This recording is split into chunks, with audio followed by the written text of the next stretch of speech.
There are 3 things we learned in episode 1. First, scorigami gets harder with time. Second, it's the teams lucky enough to attain a scorigami that are the most likely to pretend to ignore it. Third, and most importantly of all according to your comments, nobody can understand an Audioslavian accent. So that's why you have me, shitposter extraordinaire Defecating Daffodil, here to serenade you all with my dulcet tones. Jeremy Jaffa Cake has gone back where he belongs, behind a computer, typing. He even typed this, which I'm reading now, and this too, and me just going, bleh.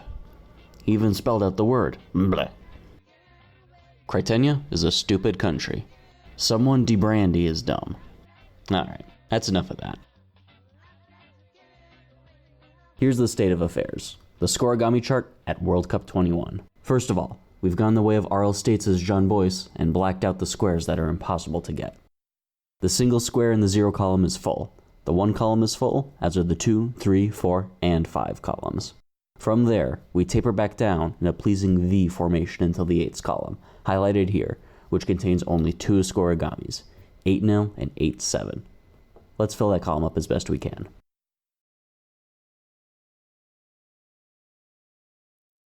We get our first hit at cycle 24.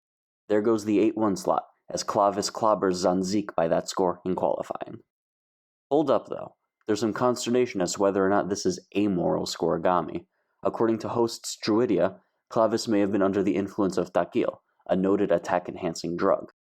We're not sure what brownies Zanzik were eating, they're just listed as old recipe brownies. Either way, if you're an international football team and you're eating brownies as a pre-match meal, that is not a good sign.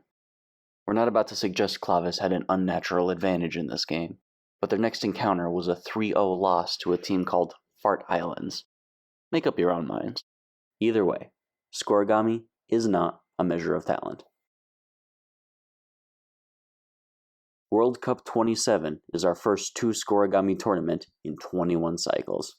Prigdom are one of our heroes, etched into scorigami history forever, for allowing themselves to lose to Oliveri by a hockey score. And here's to Liventia, or Liverpool England as they once called themselves, 8-3 winners over Milchama in the first round.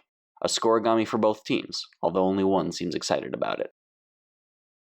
Congratulations, Liventia. It would have been the highest scoring match in World Cup history, but Betistan beat you. Also, you almost won the World Cup that year, but Betistan beat you. Scorigami is not a measure of talent. There are no new scorigamis before cycle 30, but that's alright. We'd task the 20s with giving us an 8s column that we can brag about to other multiversal football tournaments, and it did us proud.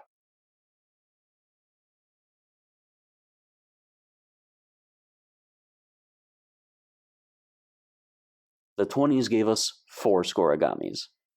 Can the 30s top that? Yeah, they can.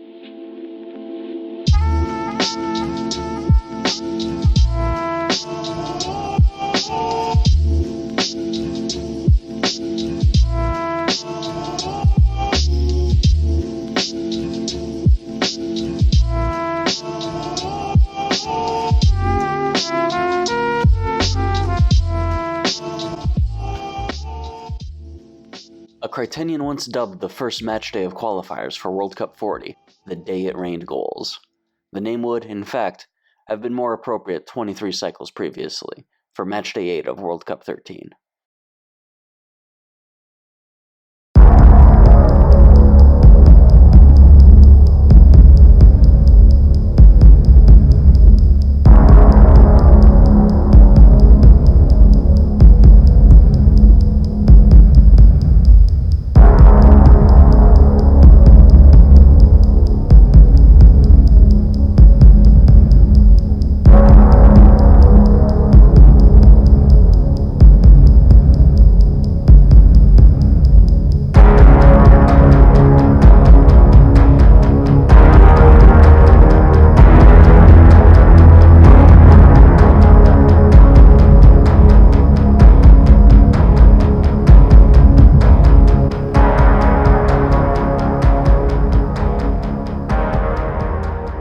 Wait, why doesn't the scorigami chart reflect these scorelines?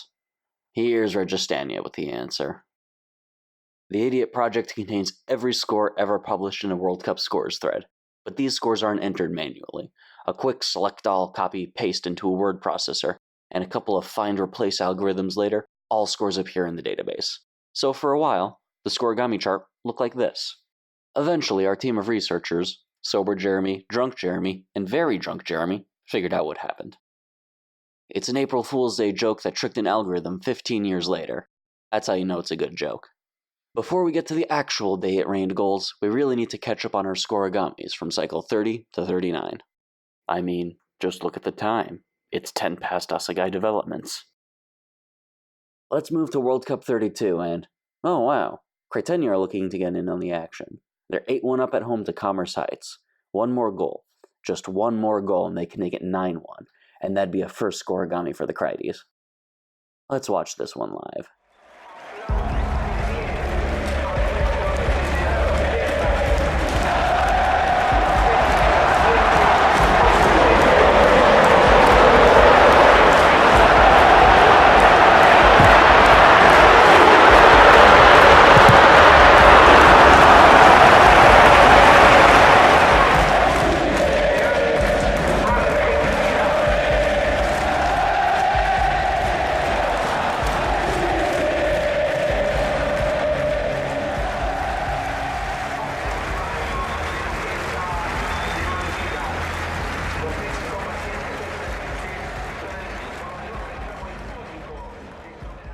So close to a first appearance for Cretenia. It's official. Cretenia are worse than Clovis. We move on to cycle 33. Hey, Jeremy. I? Knock knock. Come in? No, actually do it. Who's there? Colony. Colony who? Call anyone you want. Nobody'll help you now that you just got blasted by Jerusalem. Aaron and Dara 10, Tolverus 2 is a wonderful result.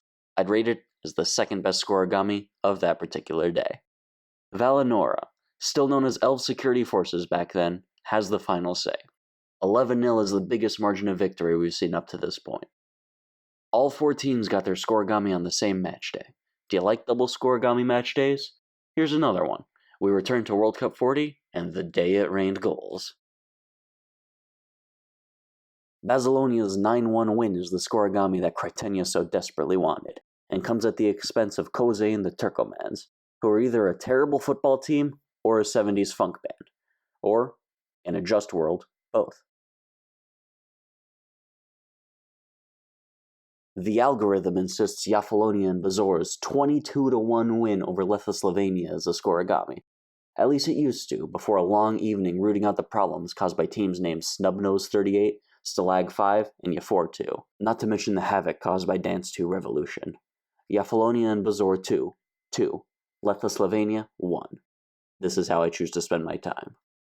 Milchama joins Velida in having attained Scorigamis on both the winning and losing side. Like Velida, they don't seem to believe a record win earns a mention, but their incredible form has everyone else talking.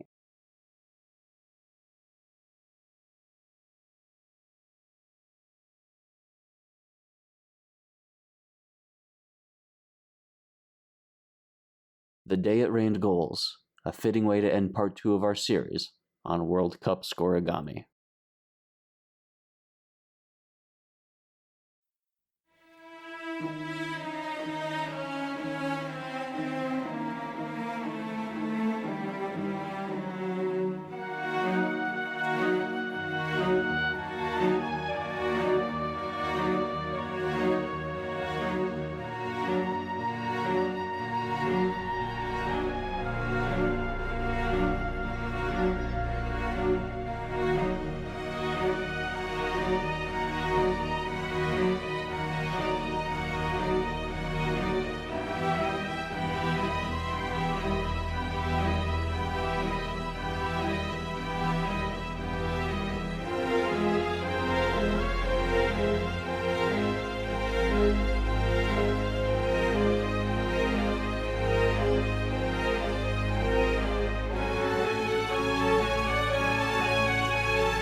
cake and eat it. Baby, it's your birthday.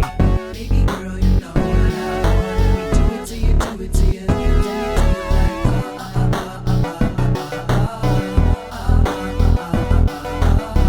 Baby girl, you know what I want. Let me do it to you, do it to you.